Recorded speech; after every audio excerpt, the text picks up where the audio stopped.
Everybody, and welcome back. Here we are. It's us, the Atheist Experience.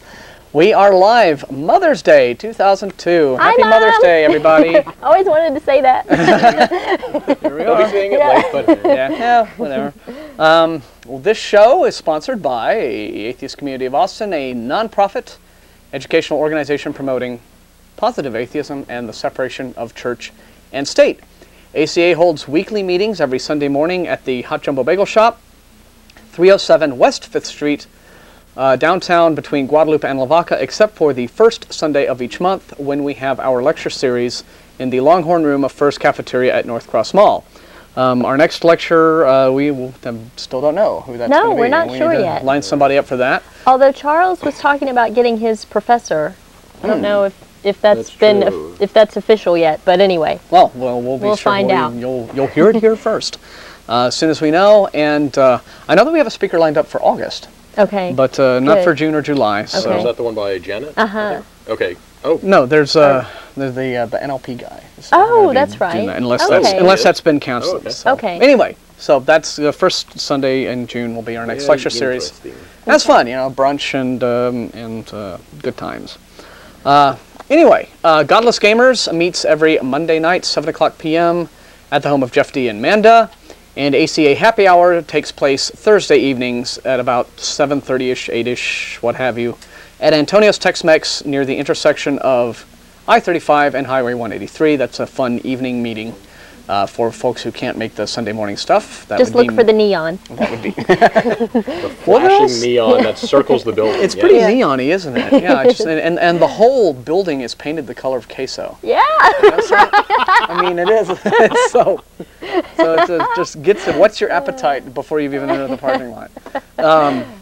So that's Thursday evenings, and people trickle in all night long. So just look for the big table with a bunch of boisterous atheists and people at other tables staring furtively at us from there. So anyway, what else goes on? The Non-Profits, our radio show, internet radio show, Yes. Saturday afternoons at 2 o'clock. You can hit the atheistnetwork.com website, or if for some strange, mysterious reason your ISP can't access that website, and mine would be one of them. I'm on Roadrunner, and for some reason, it just, for the last month or so, it hasn't been able to get Yeah. on the atheistnetwork.com website at all. Apparently, it's a routing thing. That's odd. If you can't hear it live by going to their site, you can go to our site, the Atheist Community of Austin website at atheist-community.org. And we have a radio show page, and there is a link there where you can access the live feed Yes. there. And you can also, if you have some sort of IRC program, you can do the live chat at the same time via our website. So one way or another, you can hear the radio show. Yeah. And that's at 2 on Saturday. Every Saturday, it's an hour and a half, hosted by Jeff D., co-hosted by Mary. And Vic Farrow. Vic Farrow. And you didn't get a chance to do the show yesterday. I wasn't. I was out. And I filled in Yes, for you. that's what Jeff was telling And- me. I'm so glad. And we had all kinds of fun. Talking about something that we're going to talk a little bit about today, getting into on the subject. But this being Mother's Day, I thought that, once again, say hi and best wishes to all the moms out there everywhere. None of us would be here if it weren't for moms. Yay, Mom. And And Dad. Got to give him credit. so but, that's there's Dad, right? Yeah. But, He has his own day. Yeah, later on. that's yeah, right. June. Dad has the easy part of the whole parenting thing. So it's what a good time to just to have a little scripture here to remind us just how important women are. No, no. Yes. See, what exactly does the Bible have to say about? Oh, here's one from 1 Corinthians chapter 14, verse 34. As in all churches of the saints, women should be silent in the churches, for they are not permitted to speak, but should be subordinate, as the law also says.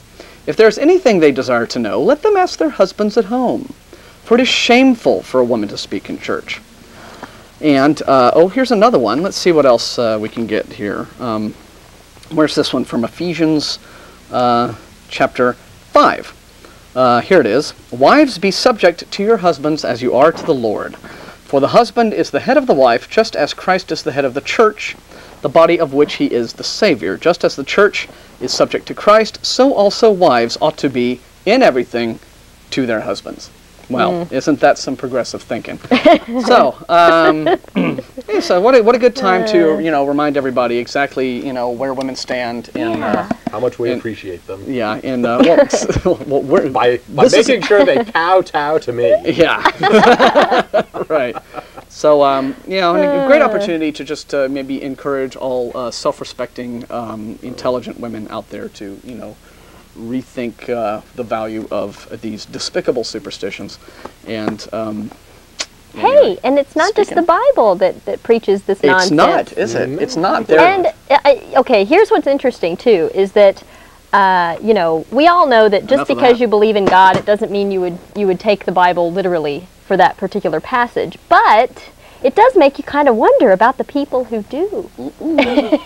And who could we call those people? We would call them fundamentalists. Yeah, but they're no fun. And we could call them we could call them the Taliban. Right. Yeah, and all those little cultures that make women wear those big opaque robes. And And just, although on a side note on that, there was a show on during the week about Muslims. It was a 2-hour show, basically just education about what the Muslim religion is and such.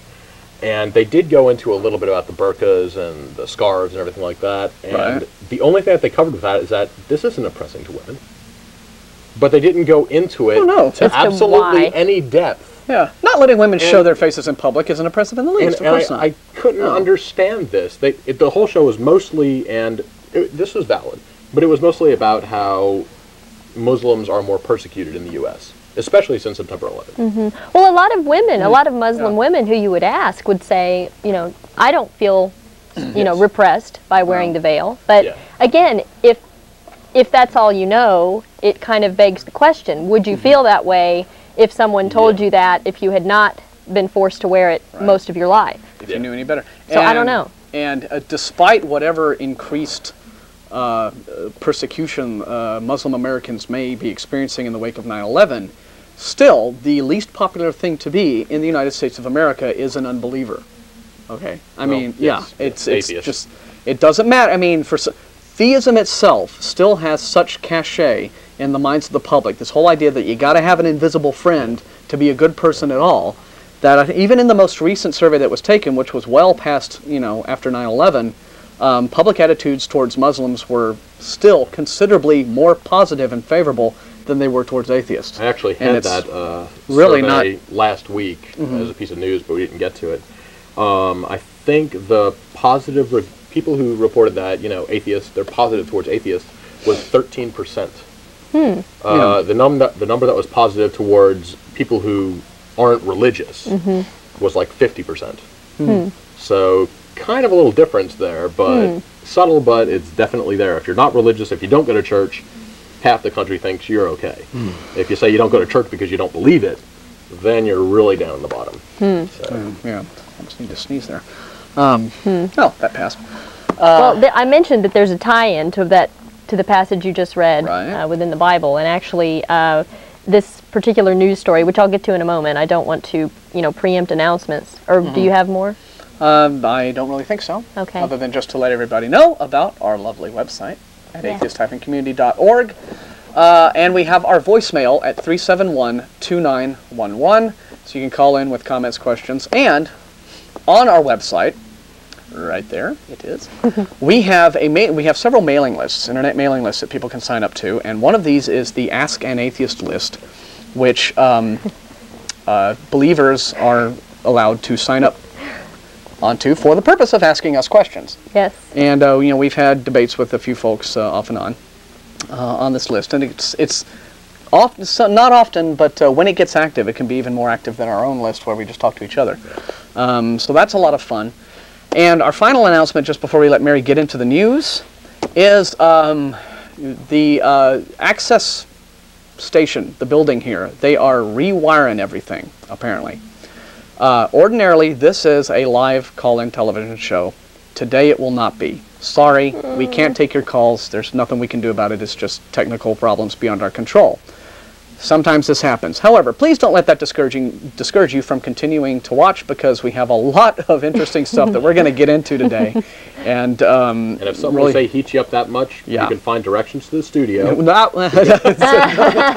hang on, let's not do that. But you can call our voicemail if you want to respond to anything that you hear seriously on the show today, or just save it for next week, because we'll be back. We're here every Sunday, 4:30, and you know, that's you know, we hopefully by then they'll have the whole phone situation dealt with. But this happens now and again, you know. I'm just glad to see that if indeed they're upgrading stuff around the studio, that's a good thing. That's only going to make shows better and make it easier for us to talk to you. So please keep watching, because we're going to be talking about some really it's going to get a little, you know, feisty here, I have a feeling, today. So let's just let Mary kick everything off with all right. You know, what she's got for us. Okay. Well, here's you know, okay, basically this story relates to what you were just reading from Corinthians in the Bible. Although it doesn't relate particularly to Christianity, but to Islam. There is a sheikh in Africa, particularly Lagos, Africa, who said this week that Muslim women should not participate in politics. And his name is Sheikh Mahmoud Adam. He gave the warning recently in a lecture at a 2-day workshop entitled Contributions of Muslim Women to Implementation of Sharia in a Bauchi State. This was organized by a state commission, and you know, we can talk more about the politics of it in a second. Basically, though, he said that Muslim women had been given different rights in terms of speech, movement, and voting, quote, but not the right to participate in politics and other public activities.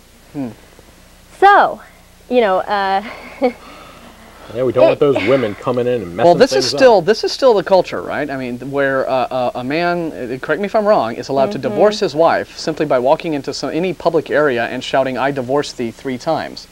And that's all you need to do to divorce your wife. So this whole idea of, you know, women basically being 4th-class baggage is well entrenched in fundamentalist Muslim society. On the show also. The man has an automatic right to a divorce.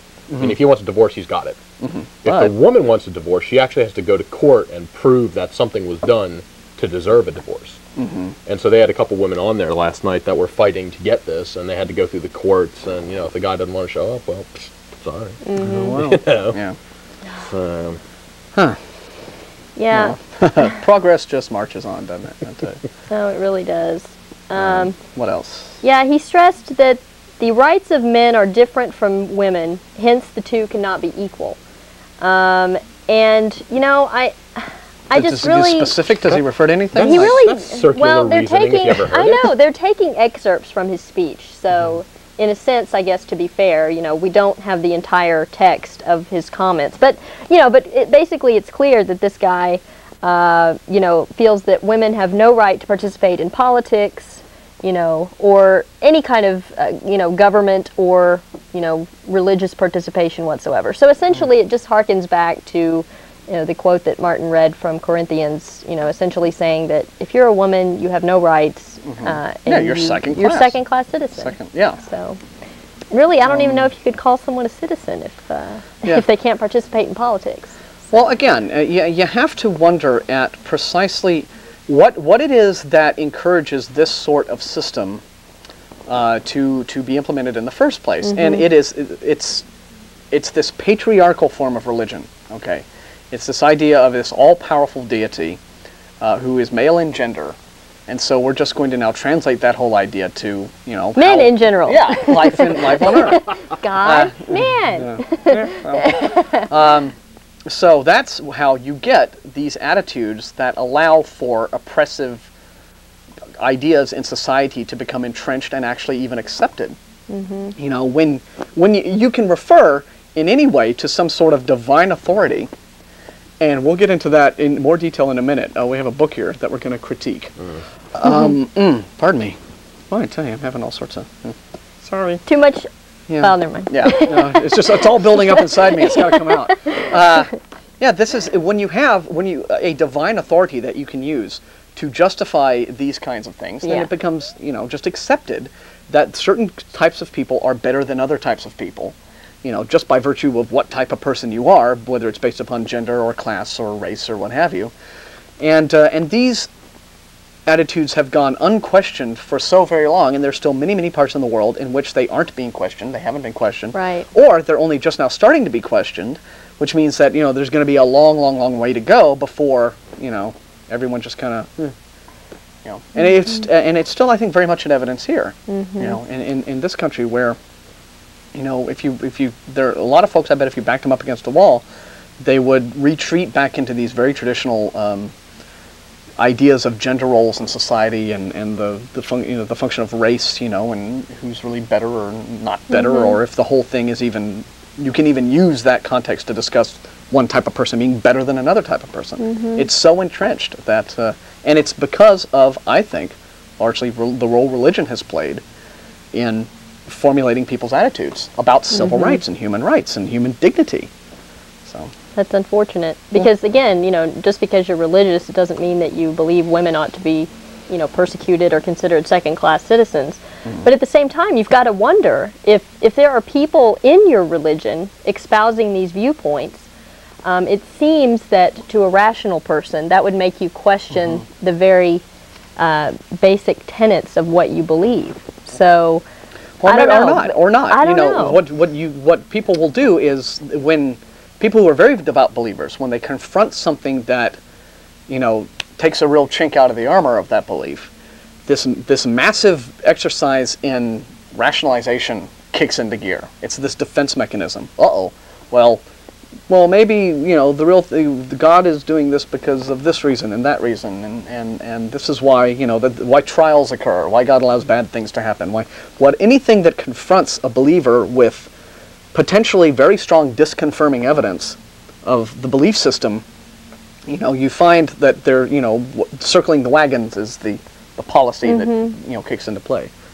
So, yesterday on the radio show, Jeff read from this, similar to something that Paul Wilson, when he was a guest on the show about 2 weeks ago, I think. Or was it last week? Last week. But was it last week when he talked about the whole Catholic, the role of divorce in the Catholic Church? Yes. Now, we've been speaking, of course, a lot about this whole, the pedophilia scandal that everybody knows about and we're all sick about. But Jeff wrote this, read from a article or a piece that he had gotten off the web, written by a woman who's this Catholic woman who was expressing dismay at the fact that, basically her marriage was going down the toilet. And she was... Did she say why? Well, I don't recall. But you can hear yesterday's nonprofits by going to our website, the radio show on the atheist-community.org website, and Russell keeps about the past 10 episodes archived, and we've already got yesterday's show up. Actually, was it? I checked as of last night. Well, no, I checked as of a couple hours ago. Okay. I called Russell. Good. Good. Just so the people...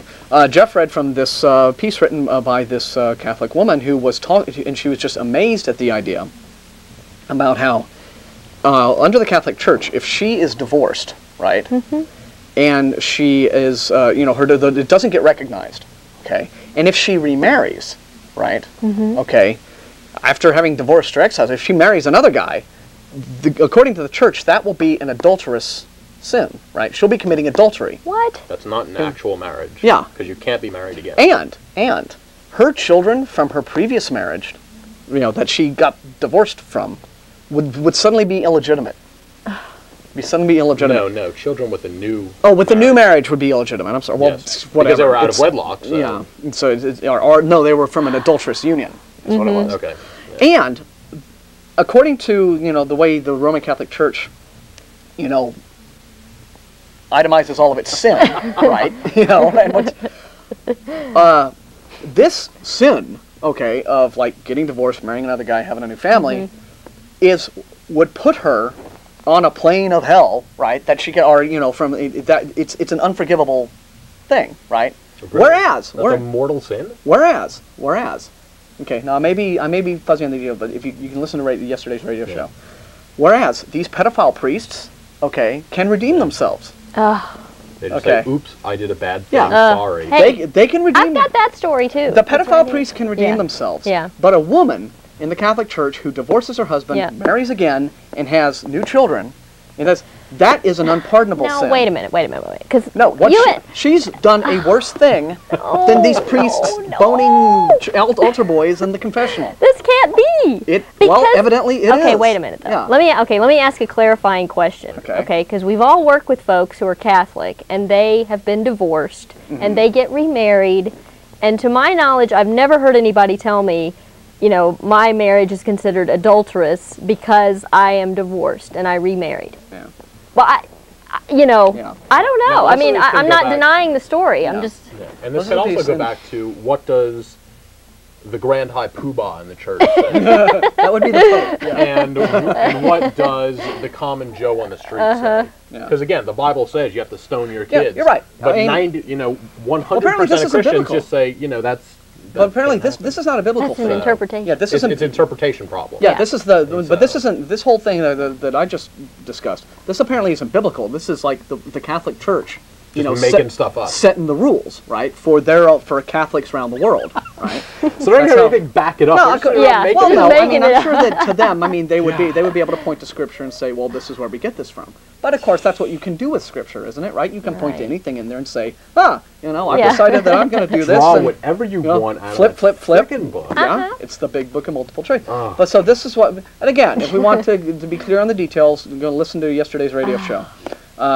Jeff reads the actual piece. But that's, apparently, according to, Catholicism, her sin would be this irredeemable, horrible thing, whereas these pedophile priests apparently can be redeemed. Mm-hmm. So divorcing and remarrying and starting a new family apparently is worse than being a pedophile priest. It's staggering.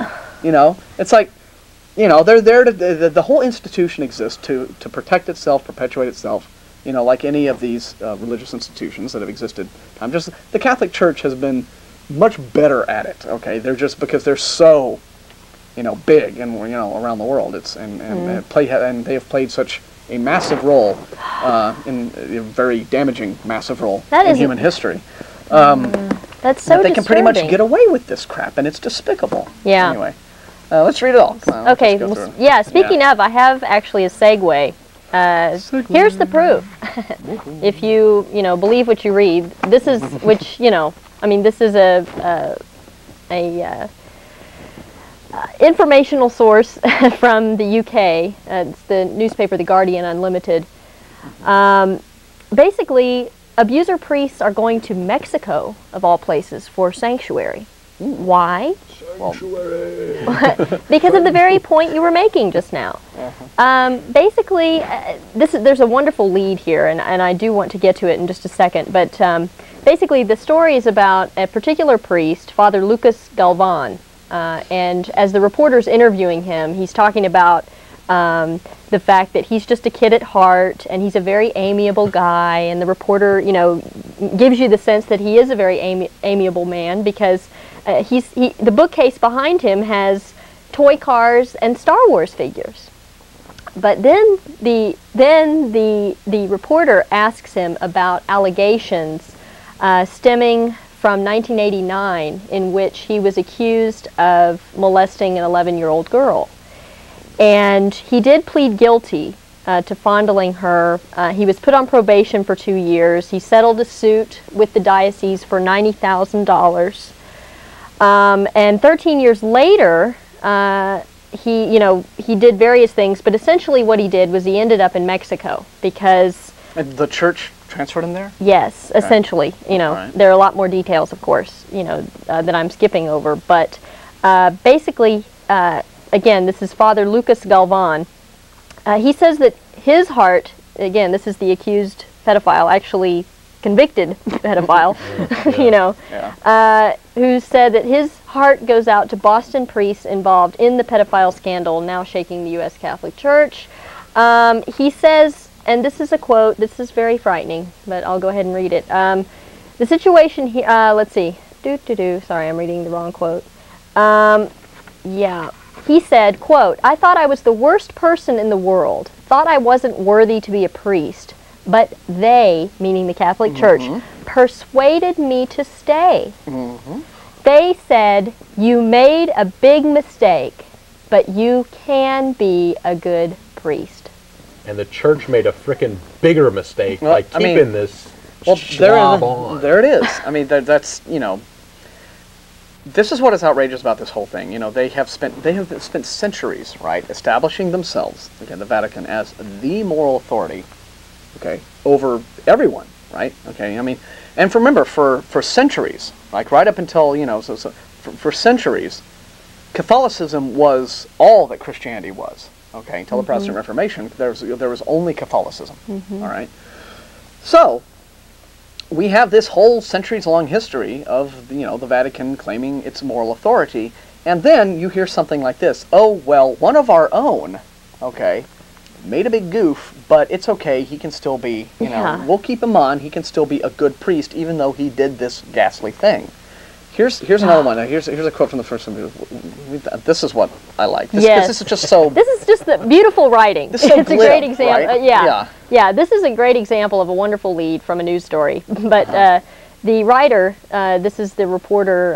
Unfortunately, their byline is not listed here on the article. But this article from the Guardian Unlimited, the reporter writes, "But his smile," meaning Father Lucas Galvan's smile, faded at the mention of his conviction for sexually abusing an 11-year-old girl in Colorado in 1989. He said, quote, "That's in the past, and it should be left there." Yeah, tell her that, scumbag. Yeah, tell her no kidding. That makes me so angry. Oh, it just. Yeah. The article also says, here's some interesting statistics. They cited a man, Raimundo Mesa. He's legal director of a Mexico City non-governmental organization dedicated to uncovering religious abuse. He says that only 10 out of every 100 cases are reported, and only 1 gets near court.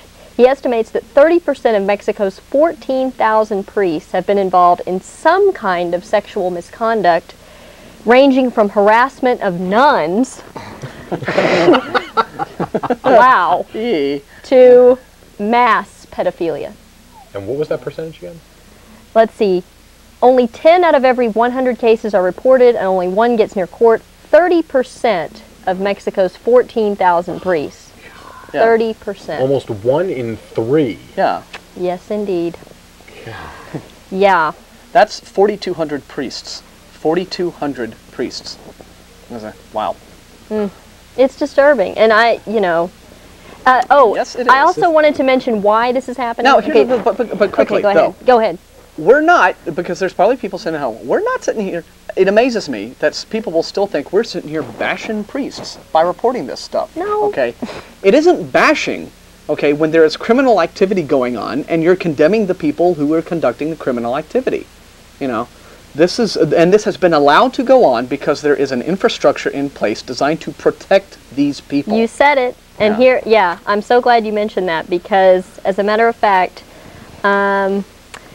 let's see, there is here's a quote from a man named Jorge Erderly. He's an Oxford-educated Mexican doctor in theology who wrote a 1994 book called Priests Who Abuse.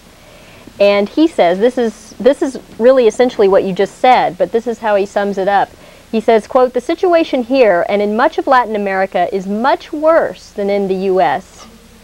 Because of the absence of a functioning judicial infrastructure, a culture of litigation or of human rights, together with the profound loyalty people feel to an institution with which their own identity is intertwined." That's such an important distinction, because you can't just say, well, they're ignoring it because they don't, they really feel that the priests are innocent, maybe that's part of it. But I think I think what he says there is very profound, because essentially he's saying that people have intertwined their own belief system, their own sense of security in with these figures. That's what religion does, with these figureheads. Okay. And when they're accused of something so heinous, the idea is that, oh, well, there must be something wrong with me. Well, that can't be. I believe in God, and this is perhaps their way of thinking. I believe in God, and I believe that if I knew about molestation, I would report it. I would do the right thing, but maybe not. Maybe that thought process ends, the minute that someone they trust is accused of pedophilia, because they figure, well, if I knew it was going on, then I would have reported it. But then again, maybe not, because they're afraid that if they report it, then really what they're doing is condemning themselves. Also, when you have the, I'm sorry, Ashley. And even if these people are actually caught and people believe them, it's not a litigious society, so it probably won't go to court. Sure. And even if you want it to go to court, there isn't that much of a system to go to court in. Right. Where are you going to go? Exactly. In this country, I mean, people sue over a freaking $50 box of software. Right. So, it's over less than that. Come on. Yeah. It's no, but what has happened? Remember now, for centuries, right? Okay, these are cultures that Catholicism has been at the core of these cultures. So, in a sense, so you have this populace, right, who has just been brought up for generations upon generations to just trust these guys. Okay, and what you have then is a situation where when something like this arises, an assumption is made that, maybe these guys know what they're doing and they'll take care of it and everything will be well. Now I'm being handed a note. We have phones. I'm being told that we have phones one now. line. We have phones now, but we only have one line. Hey, that's good. And it's a different number. What's going to happen, though, is I'm going to let... okay, we'll do that. I'm going to let Steve in the control room control the calls, just so that we don't have this whole awkwardness of bringing a phone box up to the table. Okay. Or, well, we're not going to go to our first call yet. If you want to go ahead and put a phone number up on the screen, we'll do that to call in. But, yes... but we're going to go ahead and continue with what we're discussing, and while we situate how we're going to get the phones going. What's outrageous about the whole thing, right? These are these countries, right? These little Central American countries, which are economically depressed, have very poor health care, very poor education, okay? Population problems. The Pope travels to these countries on one of his big pilgrimages and tells everybody who comes to see him that if they use birth control, they're going to hell, all right? So it's like, well, that's real responsible. Right, and then at the same time, they are, these pre-sex scandals arise, and it's like, oh, well, it's okay, we'll take care of you. You shouldn't have done that, but, we'll smooth it all over and hope that there's, It will be all better. Yeah, whatever. Okay. Infuriating. What else do we have? Let's go on to the next. Talking about the culture in which, attitudes towards children can be allowed to develop in a certain way. This could segue into this book, but I don't quite want to get to the book just yet. I want to see if you have anything else to talk about. I've got some good news for a change. Oh, that would be so lovely. Yeah. Yay! Okay, this is from Oshawa, Ontario, Canada. Mark Hall went to his Catholic high school prom with his boyfriend Friday night, just hours after a judge ruled the gay teenager's charter right to be free from discrimination trumps the school board's denominational right to promote religious morality. Now, essentially what was going on, of course, is that the school board was saying, you cannot go to your prom with your male lover because it's a sin to be a homosexual. Okay. And so this is just fabulous news because essentially let me what happened to the prom? Did he catch all kinds of abuse? I'll get to that. All right. Okay. But basically what happened is Mr. Justice Robert, I don't know why they say Mr. Justice, but anyway, they do. That's just the way they do it. I think that's just the way they do it at the National Post. Yeah. Mr. Justice Robert McKinnon granted Mr. Hall, age 17, an injunction that allowed him to attend the prom with John Paul Dumond, age 21, his boyfriend of 1 year. And here's the perspective of the Catholic high school. This is from Monsignor John Perrien, had told Mr. Hall his date was not welcome since the Catholic Church prohibits homosexual behavior. The Durham Catholic District School Board upheld the decision. But if it's among their own priesthood, they'll, it's fine. Yeah, they'll sweep it under the carpet, yeah. To be fair, they probably wouldn't condone pedophilia either, but, you got to wonder. Anyway, I'm sorry. Anyway. That was a cheap shot, but unfortunately, though, the judge's ruling applies only to last night's party, meaning, it says last night, but Friday night's prom. And both sides say they intend to take the legal question, which is without precedent, to trial. Right. Wow. So, I mean, this could set a precedent for, you know, like gay teens in the future. But this is Canada too. It's interesting. And it gets even more ridiculous, folks. Here's why. I mean, okay, the judge's it took 16 pages of a judge's ruling, okay, to make this decision that a guy can go to the prom with the man he cares about. Well, everything. Why does this have to be such a struggle? Well, legalese that's just legal language, right? I mean, it's all about I know. saying a lot, but not actually saying anything. Yeah. Well, but it took 16. I guess the point I was trying to get to was that the 16-page ruling contradicts the school board's position. Again, this is Catholic high school in Oshawa, Ontario, Canada. The school board's position that a high school prom is a courtship ritual, a form of intimate exploration intended to lead to marriage. What? Wow! What? Aren't we rushing things just a little bit? It's like, it's a prom. It's a prom, all right? I know, it's a party. Well, maybe though in their little isolated, you know, Catholic school world, that's what they view it as, the courtship ritual.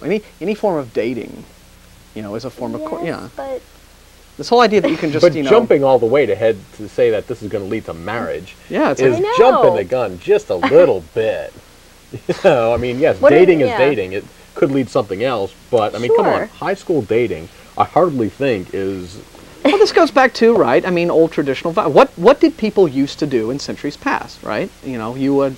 The idea was 9-year-olds then. Well, right. I mean, the idea was that, you know, as soon as you were done with your formal education, then it was marriage time. Yeah. You know, that's kind of traditional, you know, bourgeois, patriarchal, what have you, attitudes, you know, towards how. Yeah, but things have changed a bit in the last 100 years. Well, I guess they missed it. I guess not. See, but has it really? They missed the post-it. Has it really changed? Because again, you made the point. Well, what was the reaction of his classmates? You know, and what did they, you know, how did they think about it? Well, it's kind of sad. And you catch a lot of crap at that, yeah. Well, actually, no. At least the article doesn't make that clear, because keep in mind, when this came out, basically the story was just about the judge's ruling. It didn't say what happened at the prom. You know, okay. So that would be interesting to know. There's probably a follow-up article at the National Post online if you want to check that out, you know. But anyway, basically, here was the reaction of a couple of his classmates. Now, out of how many, you know, is maybe not a good gauge. But it's sad that one person said, her name is Chantal Phillip. She said, quote, "I think the ruling went a little too far. As long as he doesn't bother me or make a scene about it, I guess it'll be okay. I hope he won't rub it in everyone's faces." Well, yeah, just like all the heterosexual couples will be rubbing in everyone's face. How many of the straight couples were like, you know, mugging down in the, you know, and it's just, it's just indicative of. I mean, look, anybody with good taste, right, isn't going to like flaunt big public displays of you know, affection, right? I mean, I think that's just like polite behavior. Okay. Oh, all right. Looks like a call. What we have is a number, and okay. Look. Oh, it appeared on our desk. Our amazing crew has managed to transfer the phone box up here. Apparently, you know, we do have phones. But the phones work, and now the headsets that our crew use are busted. So we're being asked again to take. So I think now what it is, we have one line that's available to us. Thanks to the the technical staff here at the Austin Community Access for at least opening that up. And was that number on that sheet of paper the one that people have to call? Okay, apparently we have a new number, and there it is on the screen. So, all right, that's the number to call for live call-in. We have call-in. What do you know? We don't know if we'll actually be able to hear you on our speaker. we have a phone line now. You know, whatever could happen from this point on is up in the air. But it is. We'll just keep going, and whoever we hear from. So. Hey. I want to. What, Mary? I'm going back. I'm going back to the story. But what you were saying about public display of affection. Yeah, right. I think. Well, personally, I don't have a problem with it. Oh, okay. There are situations where it would be inappropriate, but I think that's part of the problem. Is that when we're talking about two gay men or two lesbian women, or a bisexual couple wanting to attend their prom, and there are classmates who are having issues about public displays of affection. I think that's just a big stereotype, that people have that because you're bisexual or homosexual, that you're going to be more, you know, More likely openly, to, you know, displaying your love. But more you so know, than so straight what? couples. I'm just, you know, Well, what you is know, the big deal? It shouldn't be an issue. Well, it's those It people. shouldn't. You know, well, you know, the issue should be, you know, hey, everybody ought to be able to go to this, you know, prom and have a good time. That's what it really ought to be Yes, about, exactly. You know? There's guidelines for what is appropriate behavior, and as long as you don't cross those lines, who cares? Yeah. Yeah. But again, whether it's two men, women, one of each, it makes no difference, or it shouldn't make any difference. It shouldn't. But again, I think that's part of the stigma here is that, and I think in a way that's really what the Catholic Church is saying, is that, you know, homosexuality is a sin because it's about, you know, a form of love that we think is wrong. Oh, well, the Bible. Okay, the Bible I mean, thinks is wrong. The Bible makes no bones about, you know, the attitude towards homosexuals and homosexuality. But then not everybody who is a Catholic, not everybody who believes in God I know that. takes that interpretation. I know So, that. I know that. Hello? But that's, you know, that's what religion is Yeah. great at sowing confusion in society. You know, And at least that's one of those things that they can actually back up with Scripture, unlike the divorces and such that they just kind of, you know, make up whenever they have some spare time. Yeah. So, Well, for all I know, there's Yeah. probably scripture that, you know, comes down on divorce. I admit not to being a biblical scholar. I mean, I've read the book, you know, but didn't memorize every verse. You know, like we have some better folks things do, to but- put in our heads. That's very true. All right. What else for us? Well, let's see. In a somewhat related story, let me get to it real quick here. Let's see. Well, actually, let me turn back to Africa again for a moment. There are several stories that I have. Okay, and we'll do this, and then we have a caller. So Oh, good. After this, Oh, well, we'll do it. let's take the caller. Want to take the call? Yeah, let's do Let's that. take the call. Let's take We don't know who our callers are because you know, we just we don't have headsets to relate names, so we'll just see who this is on the line. Hello? My name's Norman. You're on the air, Hang okay. on, as I we're thought. checking the speaker. We are adjusting. Oh, hang on 1 second, caller. Okay. Caller, if you're there, say something. Hey. Can you hear? Hey, Martin, Mary, everybody. Nothing's happening in here, Yeah. Steve. Can't hear a word. Okay. Okay, we're going to put you on hold, caller. Okay. Wait, Back on- I heard. Hey there. Anybody there? What's up? No. Okay. Oh, wait. Okay. No, Well, that's just static. We Caller, have static. I'm putting line 1 back on hold. Okay. And so we'll we try worked to that get out. to you in just a little bit. Like I said, it was a shot in the dark that this whole phone line thing would actually Yeah. work. You may want to turn that speaker down just a bit, Charles, because if we suddenly do get a voice, it's going to blow us across the back of the room. Okay. Okay. Okay, it should work now? Okay, I'm going Okay, to go we'll ahead try and it. try to put line 1 back on. Whoa! See what I mean? There we go. Martin, Speaking. can you hear me? I can hear you. All right, my name's Norman. Norman. Hi. What's up, y'all? Hi, just Hey. fine, just fine. Sorry, we No, that's- working through our technical. Perfectly understandable and okay. I was calling to ask a couple things, and I'll just ask the questions, and I'll stay on the line in case you want to ask me something about it. But I Sure. was calling to ask about life's meaning, and what is the meaning of your individual lives, as well as how does this show contribute to your life's meaning? And if your life doesn't have meaning, then what is the purpose of doing the program? Okay. All right. Meaning of life. Well, yeah. I would. 42. No. The whole issue of the meaning of life, I think, first off, is one that again leads to a lot of confusion. First off, why does there only have to be one? Right. No, well, let me ask it better for you, or for any one of y'all there. I mean, again, that can be a personal thing, and that's what I mean. Like, you personally, what is the meaning of your life, and how does this program contribute to that meaning? Okay. Fair enough. Well, I think that there are several things in life that I think give my life meaning. I get meaning out of my career that I enjoy a great deal, my friends, my family, the people that I know. Those all are the things that contribute meaning to my life, which I think you could just interpret as being your ability to enjoy your time here and make it as productive and as pleasant not only for yourself but for the people around you as you can possibly make it.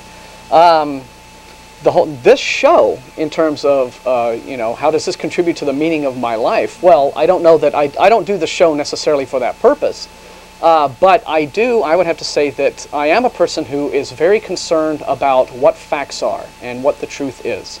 And when I see people who have adopted a belief system that I consider to be harmful and delusional, and in the worst cases dangerous, and not only have they adopted this belief system for themselves, but in many cases they are attempting to legislate this belief system into the very fabric of our government and the way our country and our culture are run, well then I think that as a citizen, and not only of America but of this planet, I have a right to speak my mind and say I don't think this is good for people. And so that's what we're here to do on this show, is to critique aspects of the religion as we see it. We're here to critique any sort of government involvement in religion, which I think should be a private matter among believers. And that's what I enjoy, and I enjoy debate too. I enjoy talking to people who disagree with me. A lot of people don't like to hear opposing points of view to their own. I actually enjoy it. I enjoy getting into debates with folks, hearing other points of view, and responding to them, because that's, communicating, I think, is the key to people understanding each other. Right. So, Mary? Mm-hmm. Sure. Yeah. I'd be glad to take that.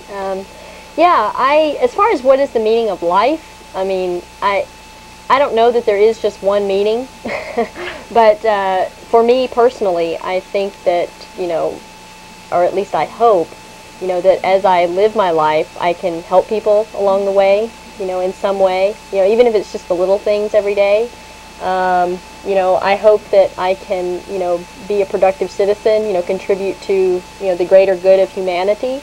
And as far as the show, I don't, how does the show contribute, I think was your question. And for me, the show contributed greatly to my own life, because I actually heard about the ACA through this TV show when Martin and Jeff D were on it. And, for me, it gave me a place to be able to share the idea that, one, it's okay to not believe in God, and two, that, it was a safe place just to get together and hang out with people and play games and do things and talk about politics and philosophy and, all sorts of issues. What movie you went to see last night, whatever. I mean, so in that sense, just as a social outlet, it was really nice for me, just because I think I've always considered myself an agnostic, and it was only recently that I realized, well, actually no, I'm an atheist. I really don't believe in God. I don't believe that a higher being, contributes to my life at all. And, that's not to say that if you do believe in a higher power that it can't be meaningful for you, because I know for most folks, it is, and it's profoundly meaningful. And again, that's what I like so much about this group, is that, we're not here to take that away from anybody. We're here just to promote positive atheism, and, positive in all sense of the word. As Martin was mentioning, the separation of church and state. That is profoundly important for everybody, whether you're a believer or not. And so, getting back to the question, what is the meaning of life, that's such a philosophical question, I just think that the meaning of life is to make life better for all humanity. Right, and so then the purpose of the show, as you see it, fitting into your meaning, when you said you want to help people, you want to be a productive citizen, and contribute to the greater good, does this program do that? As far as you are concerned, are those objectives, whether or not they're being met or not, that's not what I'm asking. Is that the attempt of the program? Well, for you, Mary. Oh, Mary? Do you want to go ahead? Well, I would say yes. I think that, I think it's more complicated than that, in the sense that I think the program, I can speak for what I think the program means. And again, I think for me, the program is just a way to let people know that, hey, there are atheists in the world, and if you, feel that you are an atheist or a free thinker or however you want to label yourself, and you believe in promoting positive atheism, then perhaps this group might be for you. But again, I think there's a lot of misunderstanding in terms of people might look at our show or look at the group and think, well, Well, atheism is just another religion. Right. There are part of what we try to do here. Yeah. Is dispel a great many of the stereotypes and assumptions that people in culture have about who atheists are and what atheism is. Mm-hmm. Because certainly you're not going to hear anything nice voiced about atheists and atheism from the religious pulpit. Right. So we're here first off, I think, to hopefully give a help to disabuse people of whatever prejudices they may have, whether they even realize they have them or not. But then again, in terms of does this show contribute to the greater good of the world? Well, I mean, we haven't had an opportunity to poll all of our viewers, but yeah. No. And see, again, that's not what I was asking about the results so much, but it's the intent. Well, we're certainly sincere in our viewpoints and opinions of things, and we want to present that to the public in a way that, as Mary stated, and as we were saying at the beginning of the show, is in a positive way.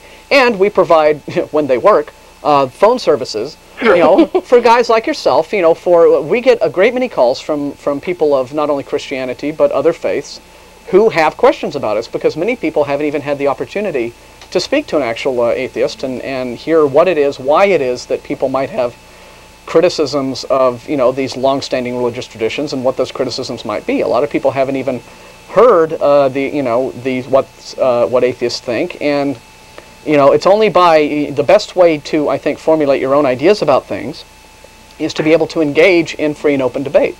And so I think that we do a positive service in that regard.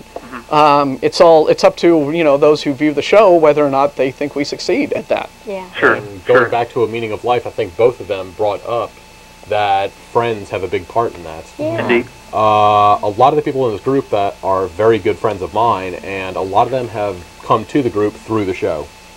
Okay. So this is just another means of getting more friends. Yeah, it's very difficult. Making life that much better. It's very difficult in a society in which religion is pervasive to find other unbelievers, because many unbelievers are sort of like closeted and kind of afraid to talk about these things for fear of being sort of come down upon. Either that or just beat over the head with a bunch of stuff about how they should and all that. Well, again, that I don't mind, but I enjoy the debating aspect. Right. But you're right, I guess so. But the idea it's serving as an outlet for atheists to meet other atheists and just meet other folks that you can just be comfortable with and not have to worry about that coming up is very positive.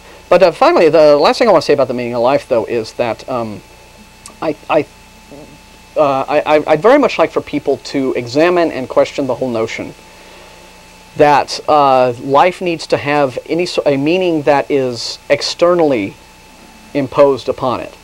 Because that, I think, is one of the premises behind religion that I don't really agree with. Let's assuming, even for the sake of argument, that a deity does exist, that God does exist. Still, why would my life as a human being on this planet need to have meaning imposed upon it by that being in order for there to have any meaning at all? I mean, a God could exist, and yet still the responsibility to find meaning in your life, there's no reason to assume that it wouldn't be entirely upon your shoulders still. So I think that the folks who bring up the whole question of the meaning of life, does it have a meaning? If not, why are we here? What's it all about? Are looking for that sort of, to have that kind of handed to them. And I don't really think that's a healthy way to go about, formulating your philosophies and what sort of a person you are. It's always better for people to try to weigh facts, consider ideas for themselves.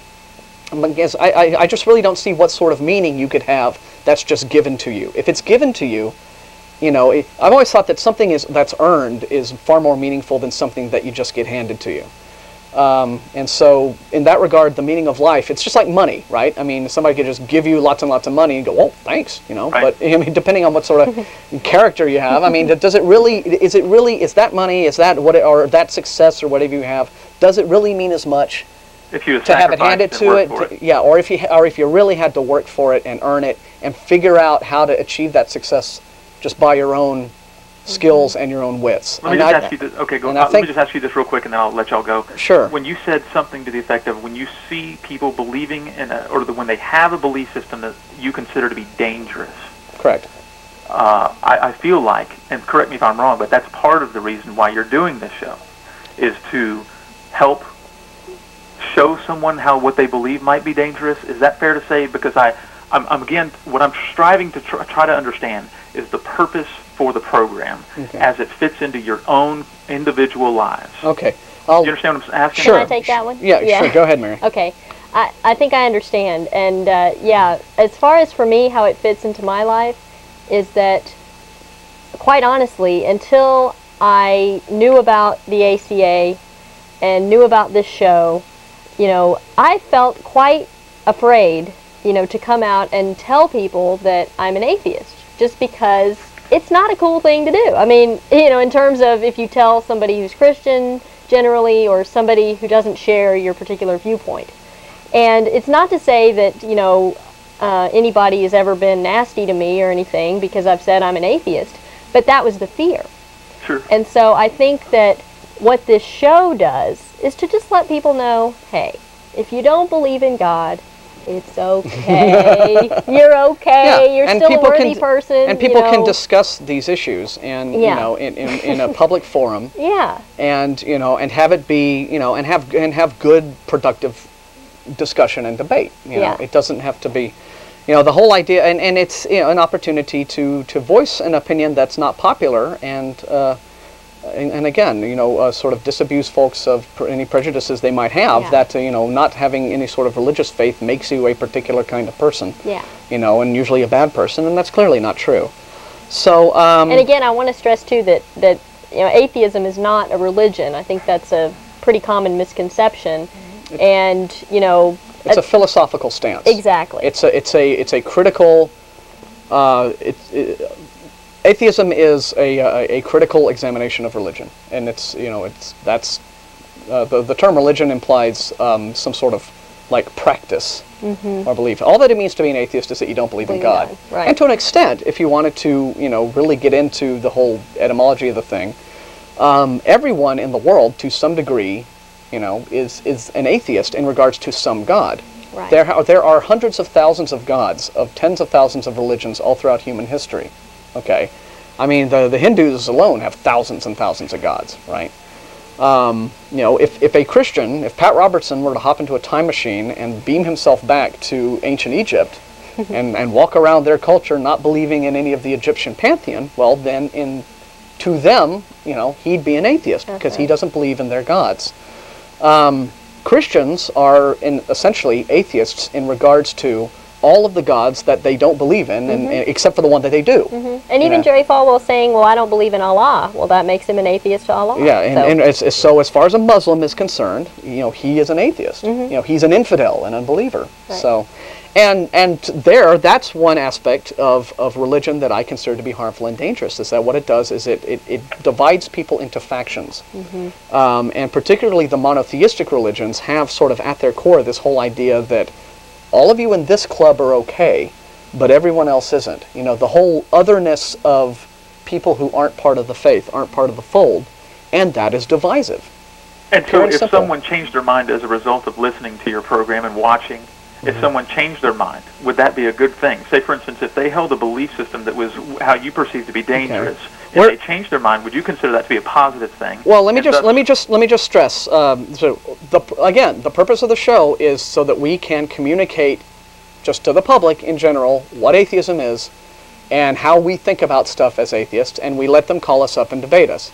We're not here specifically. We don't have an altar call. We're not here for the purpose of deconverting anyone from their religious faith. Absolutely not. We don't really expect that, to be honest with you. We've had one caller a few weeks ago, a young woman called us up and said that, very flatteringly, that as a result of watching our show, she was beginning to have a lot of serious doubts, and this was causing problems with her family and what have you.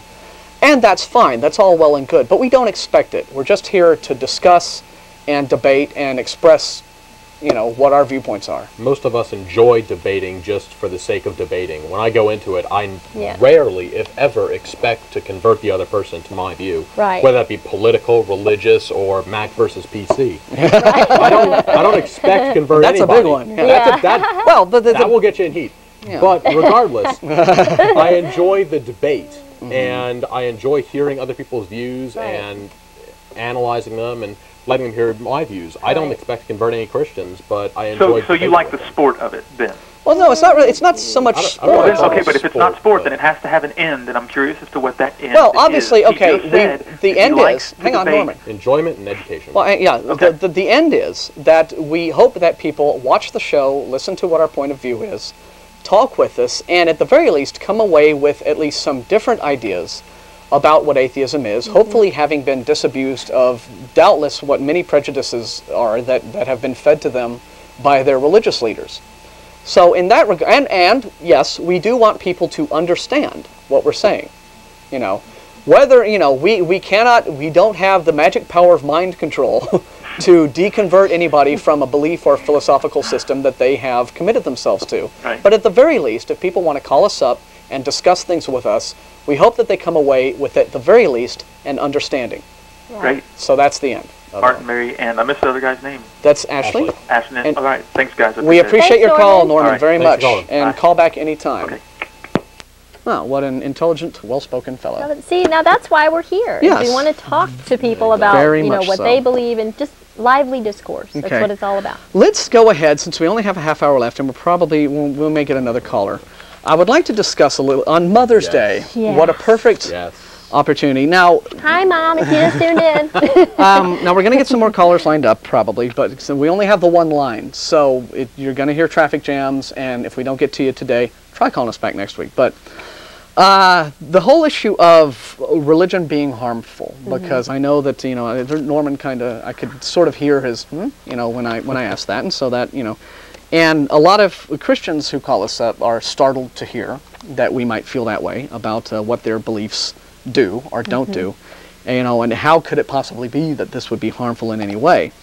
Well, when you have a belief system that fosters ideas that sort of make, you know, things that are really not all that good suddenly kind of good, or at the very least not so bad, I think that is something that, you know, I mean, in a way What are you talking about, Martin? Yeah. well, when you have... How does this segue to Mother's Day? Yes. This segues to Mother's Day in terms of what have we just been discussing for the whole beginning of the show in the news articles? The way in which the Roman Catholic hierarchy is essentially has just decided that, okay, well, it isn't really nice for our priests to be molesting kids, but if they do it, that's okay, they can still be good priests. Although all of you Central American peasants will go to hell if you use condoms, but our priests are okay. You know, they're just misunderstood guys, right? Well, similarly, okay, I'll just get right into it. This is a book. There's so much. It's like, where do you begin? This book here, our illustrious producer, who actually didn't make the show today, Russell Glasser, and his wife, Jenny, are expecting a kid. Yeah, and apparently they're aware of this. So. Benjamin Jack. Yeah. It's so due in a week. They found out about it. Yes. And a couple of weeks ago, they had their baby shower, attending which were like 24 ACA members. Yeah. And this one old neighbor of theirs who is a Baptist lady, right? And that caused kind of a weird sort of. But the weirdness quotient went up very big when the Baptist lady gave as a present to Russell and Jenny this book here. This is a book called Shepherding a Child's Heart by a fellow named Ted Tripp. This is a Christian child development guide, okay? And it's really, really, really creepy. There was apparently this uncomfortable silence that settled over the party, and then the lady left. She read the name of the book. Now, you see all these pink Post-it notes that are sticking out of the book here? Our Jeff D., the host of the Non-Profits, has made a bunch of notes. We went through, and yesterday on the Non-Profits radio show, if you want to hear one of the most entertaining Jeff D. rants of all time, tune in. Yeah, you can go to our radio show page at the atheistcommunity.org website, and just listen to yesterday's show. But some of the ideas expressed in this book have some really, really disturbing implications for what sort of parenting means. Yeah. Okay, and the focus of this book, to put it very simply, is authoritarianism. Okay, that's kind of what it's all about. It's authoritarianism. Now, authoritarianism is distinct from the whole idea that, all right, in life, granted, in social situations, having authority, you know, people who sort of, you know, whose job it is to kind of keep the wheels greased and the trains running on time and everybody sort of being nice to everybody else, authority is, can be considered a necessary thing for any sort of viable social structure, right? Sure. But that's different from authoritarianism. Yeah. Okay, authoritarianism is this attitude that those in authority sort of have this right to be there, okay? And they have a right to be there because they're better than you, okay? And whether or not this right is like through some sort of divine plan, or whether it's like some class social structure that used to exist, like even right up until the last century, or what have you, the whole idea is that those in authority are better than you, and they know what's best for you more so than you do. They do? Yeah, and you can't get through a day. Surely you jest, Mark. Yeah, and you can't. And it's like, ugh. Now, you could say, all right, no, obviously it's the job of the parents to raise it. I mean, a little child doesn't know better, Of course. But what this book calls for is so over the top. Okay, a lot of this book, I'll just cut right to the meat of it. A lot of it, because we only have a little bit of time, and we want to take this one other caller who's waiting. Please hold. There's a lot of emphasis on this book placed upon the role of corporal punishment, which this book refers to very specifically as the rod, right? Insert Catholic priest joke here. Now, as Jeff points out in one of his post-it notes, right, the point of any set of behavioral principles, I'm just going to quote from him, is to enable us to get along with each other as a society. Okay. As you were just saying. Yeah. Now, but when you have an authoritarian system in place, right, explanations become irrelevant. Okay. Yes. The reason people are intended to follow a certain set of behavioral principles is because the authority figure in charge says that's what you got to do. Yes. And rules or, principles, underlying reasons for things really aren't discussed. The parents' reason of just because. You do this because. Yeah. Because I said so. Yeah. Because I'm sick of explaining myself. Do it because I said so. And here's a quote from some of what this book says that reinforces that. It says, today's parents are part of the generation that threw off authority. All right, I'm talking about the boomers, I guess. The racial and anti-war protests of the 1960s powerfully shaped their ideas. Quote the book. The protest movement took on the establishment. It changed the way we think about authority and the rights of the individual. As a result, it is no longer culturally acceptable for dad to be the boss at home. Mom doesn't obediently do what dad says, or at least pretend she does. Did mom ever do that? Well, Come on. Well, I think that mom did at one point. Oh, please. I mean, dad, for his part, no longer lives in fear of the boss or of being fired through caprice. Now, the author of this book is talking about this like it's a bad thing. It's a bad thing that employees no longer need to worry about being summarily fired just because, the boss got his, balls in a stitch one day or something. Right? Yesterday's bosses used authority to accomplish their goals. Today's bosses use bonus and incentives. Well, explain all this downsizing to me. Okay, what is my point? He says simply this. Children raised in this climate no longer sit in neat rows in school. They no longer ask permission to speak. They no longer fear the consequences of talking back to their parents. They do not accept a submissive role in life. Well, I don't know. I mean, What? There have always been, unruly. Because men are no longer the authority in the world and we can't boss our women around? Wait, this is why children are rebelling in school? Wait, it gets better. Wait, it gets, okay. Now, moron. Well, no, we haven't even scratched the surface of this book's crazy ideas, and we just don't have time to do so. But here's, again, now in defense of corporal punishment, now this what this book talks about okay, now it's one thing, right? Like parenting is a tough job, right? And occasionally, okay, if you're talking about a little swat on the butt to getting, junior in line, smack, knock it off, that's one thing. Okay, and a lot of parents do that, And a lot of parents are philosophically opposed to it, but again, that's a parenting decision. But here's the thing, though. As long as we're not talking about abuse. Yeah, okay. Yes, but it's different here. It's different in this book. Now, okay, this what book, do they say? This book now again makes it very clear of that it wants to avoid the whole issue of like abuse. Like it tries to remind parents, don't strike your children in anger. It's not all about taking your frustrations out on the child. You shouldn't do that. That's a bad thing. But but no pun intended. Then we get this creepy little passage here. We get this creepy little passage here, right? In that, again, it calls upon the authoritarianism of God to justify all of this. So God, again, is now used as the justification for this kind of activity. And what we get is this weird sort of role-playing scenario where the author says, I recall many conversations that went like this. Father, you didn't obey Daddy, did you? Can I be the child? Sure. No. We'll get too kinky for the child. Yeah. I could take over. Okay, No, Yes, I see what's ahead. So yeah, okay. see, it will get real kinky. Okay. Because yesterday on the show, when Jeff was doing both voices, I said, Jeff, this sounds like porno. And so if you did the voice, Mary, we'd probably that much worse. We'd be arrested. We'd have to be in a later time slot. Yeah, exactly. So it says, Father, do you remember what God says Daddy must do if you disobey? Child, spank me? Father, that's right, I must spank you. If I don't, then I would be disobeying God. You and I would both be wrong. That would not be good for you or for me, wouldn't. Child, a reluctant reply, no. Good grief. Psychological abuse. Yeah, so it's like not only do you have to spank the children, but first you have to engage in this sort of like preliminary dialogue that's designed to terrorize him with the anticipation of, getting his butt whacked, and the pain that's about to come. And it's just all a bit extreme. Now, what's the point of all of this? Well, the whole idea,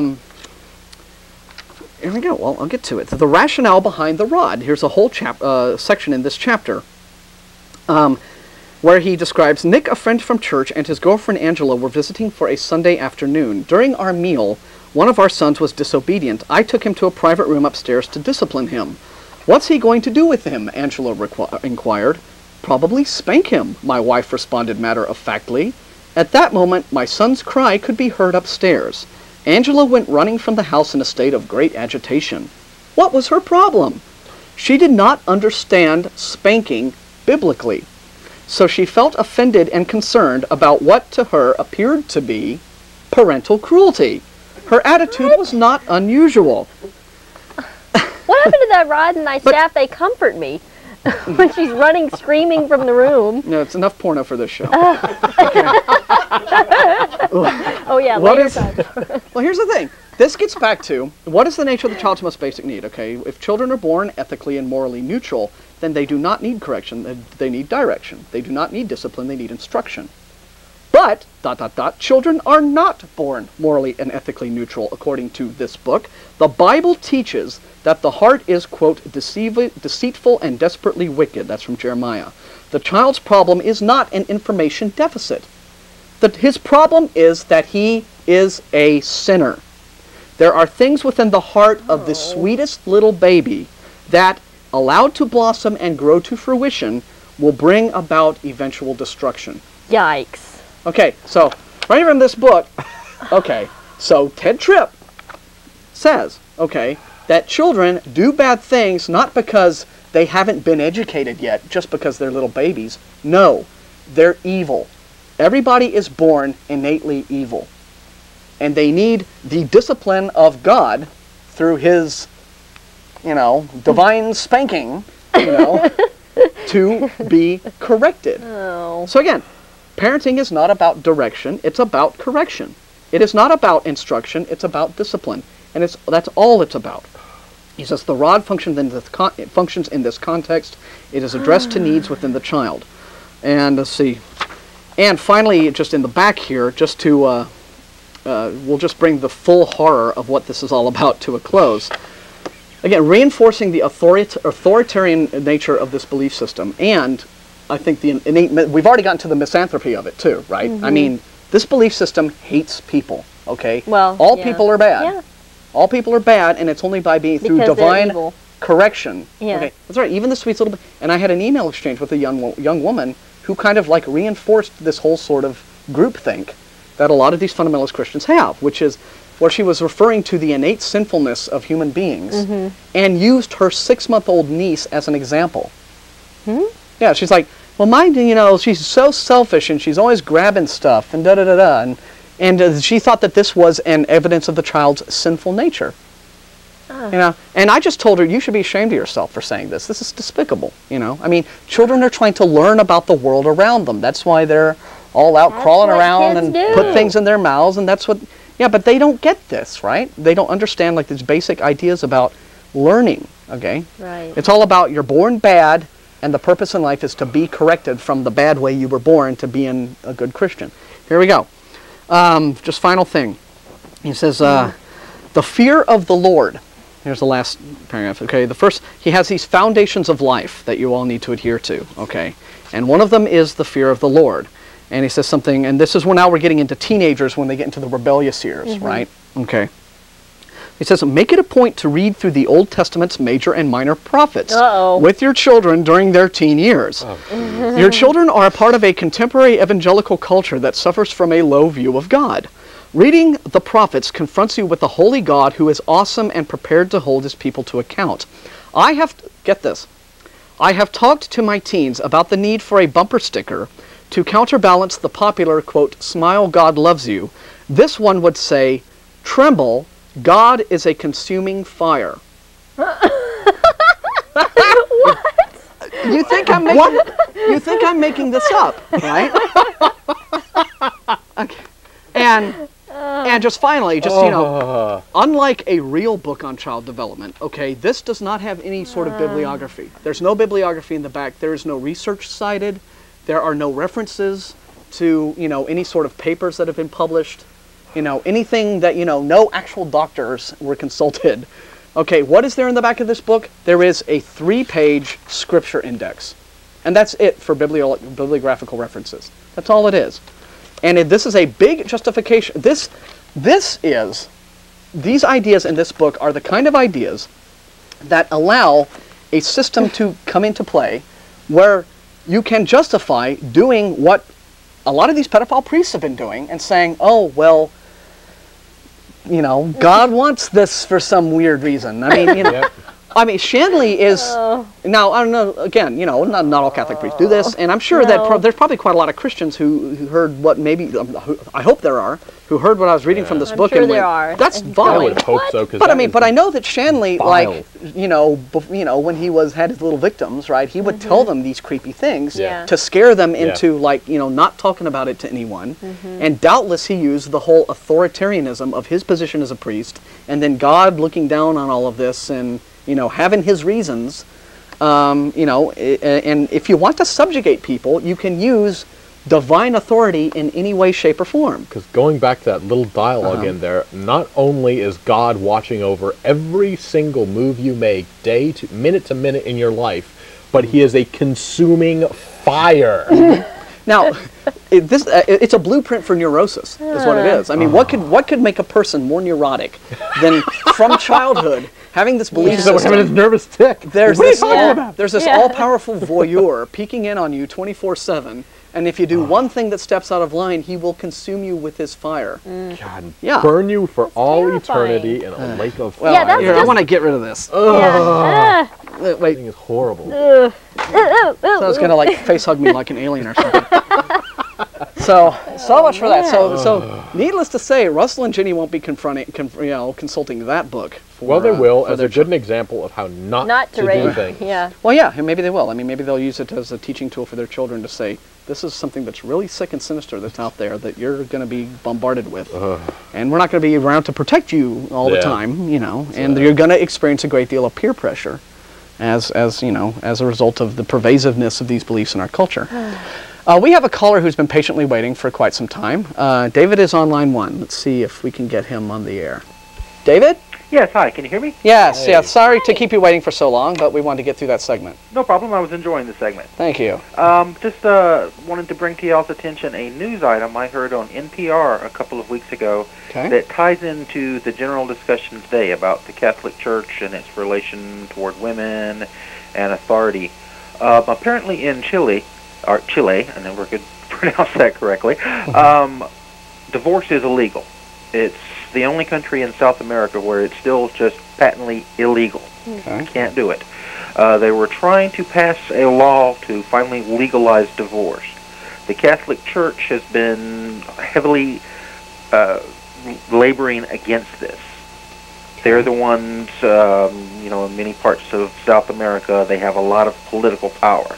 The way the laws currently stand, once a woman is married, she is married for life, If her husband deserts her, he is not required to pay child support. Of course not. She cannot even open a checking account without his co-signature. Any property that she would buy on her own with him being absent, he would be a partial owner of. So basically, it's like guaranteed slavery for the rest of her life the moment she's married. And the Catholic Church is doing a big push to keep things the way they are. And I know this is, tens of thousands of miles away from us, but it's still a good thing to remember that this is what happens when religion gets power over your government. To where something like this, which is just heinous, that it's barbaric. It was hundreds of years ago, where a woman is just chattel. Once she's married, she's property. Children are just property. And it's still going on in this day and age. And it's usually a part of these cultures also to get married earlier than typically, let's say, an American would typically. If you're getting married when you're 15 years old or something, not only are you too young to really make a good decision on that, but if you do make a bad decision and get into the wrong marriage, you're stuck for life. At least if we didn't agree with this idea, at least we're a little more likely to wait until 25, 30, whatever, than say, well, let me get married at 16 and then screw my whole life over. No, that's because the way those cultures are set up, young girls have really no other opportunities. Do they? Yes. I mean, they don't have college educations and big careers sort of, looming in their futures. If you're not married by 20, like, what are you doing with your life? Yeah, because you apparently aren't doing 20, anything how about else. 14? Yeah, right. It's, I was a recent, I was just flipping through a National Geographic at a friend's house, and there was apparently there's some, I forget where it was, in Europe, but just a photo of this young girl who couldn't be a day over 13 or so. But she's just sort of, like making sure everyone knows that she's in the marriage market. So she just hangs around her house all day in a really nice white dress, hoping she'll be noticed by a potential husband, because the alternative is that her parents might sell her. Oh. Okay. And, because they're in this economically depressed, environment.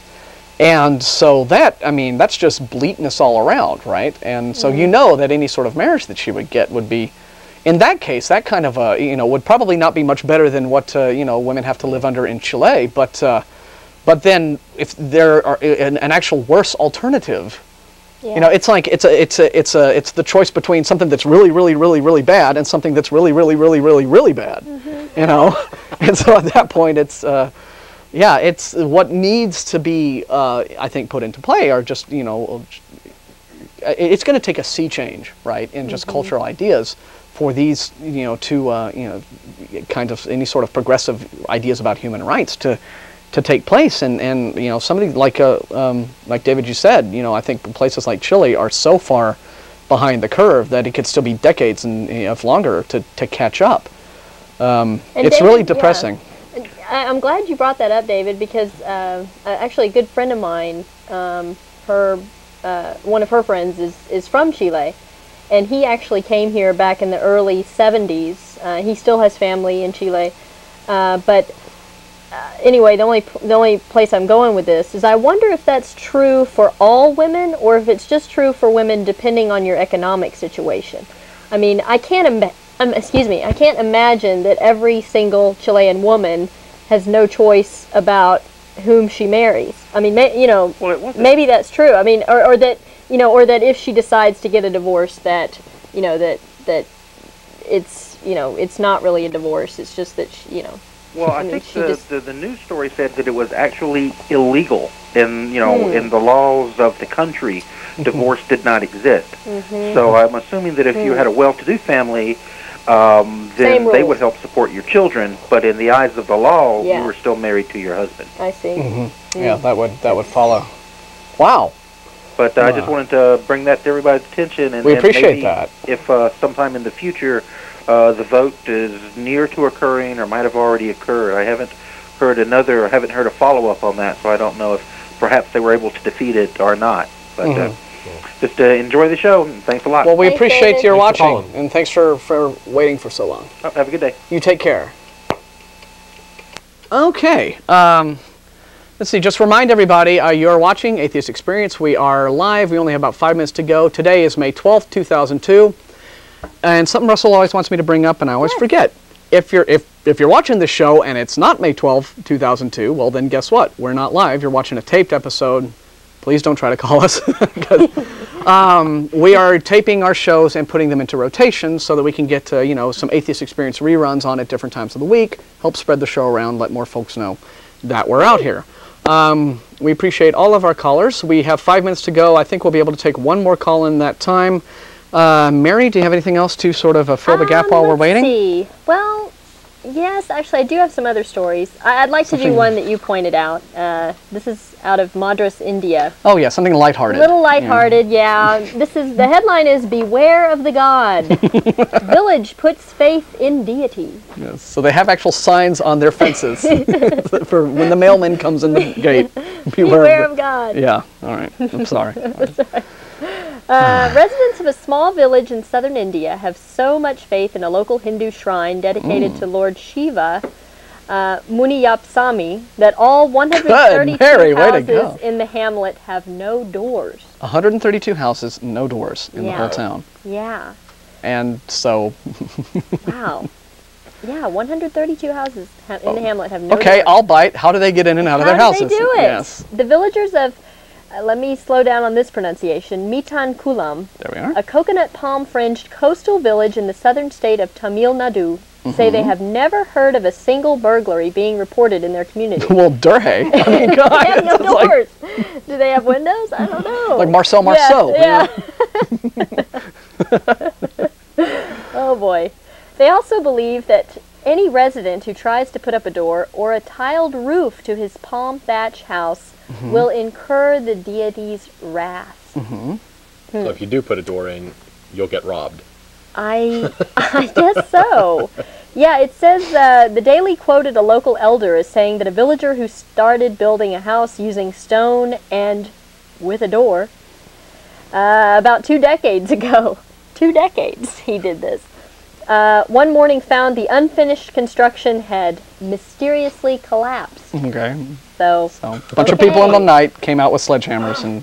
20 years ago, and so for the next 20 years they don't... Okay, so do we not know, does it not say how they get in and out of their houses? It doesn't. No, I assume that the obvious so it's a big mystery. The obvious answer here is that they have a hole, they just don't have a piece of wood in that hole. In the hole. Yeah. Perhaps that's it.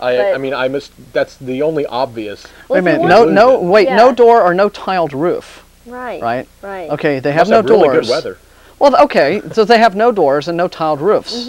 So then they just climb up a ladder and hop over the edge of the wall because if there's no, or do they have roofs? They're just not tiled. Again, do they have like thatch roofs? Thatch roofs. Okay, gosh, now I won't be able to sleep nights wondering how this mystery is solved. Wow, this is I would think it's thatch roofs. Holes strangeness all around, folks. Yeah. Well, let's see. We got 2 minutes left. Let's talk to Mike and see what he thinks about all this. That's funny, weird. Mike. Hi, guys. Hey, thanks for holding. Oh, no problem. You were talking earlier about divorce in the Bible, and the Bible is pretty specific that you cannot get a divorce unless your spouse is adulterous. And if you get a divorce, and if you get remarried, you're committing adultery. If you marry someone who's divorced, you're committing adultery. So it's very specific about that. So any Christian who gets a divorce isn't a Christian. and the Catholic Church puts that into practice very strictly. Exactly. The Catholics are probably the only ones who are following the Bible in that regard. Everyone else isn't. Right. But I mean, it's crazy anyway. Okay. But do you have that scripture handy? Do you know where it talks about that specifically? Yeah, I think it's several places. One to look at would be Luke 16:18. Okay. Just so we have this handy. Okay. You know, adultery is one of the 10 Commandments. I'm not sure which one. So adultery is a big one. Whereas gay people, there are a few passages about that, but Leviticus, it's not a 10 Commandment. But they're still discriminated against. Right. Okay, well, we appreciate your input. Mike, thanks a bunch. Bye-bye. Talk to you later. Okay, everyone. Well, I want to thank my co-hosts, Mary and Ashley, for doing a wonderful job coming on the day's show. We got at least the phones sort of fixed halfway through there. Thank you to our stalwart crew. We have Arthur, Charles, Stephen in the control room. And Ashley, who's also crew, but he's also a co-host. That's correct. Yes. Amazing. We double up here. Wow. We're multitasking atheists. Okay. Everybody, thank you so much. Remember, unbelievers out there in the peanut gallery, our bagel shop meetings, visit our website, atheist-community.org. There's our love going out to Austin. Christians, we don't hate you. We just think you're wrong. Bye-bye. See you next week. Take care. See you next week, 4:30, same time. Happy Mother's Day. Yes, Mom. Yes. Happy. Bye, Mom. Bye. Bye, Mom. Excellent job, you guys. Thanks so much. was Very good. Real good job out there, crew, with all of your dealing with all the technicalities of everything.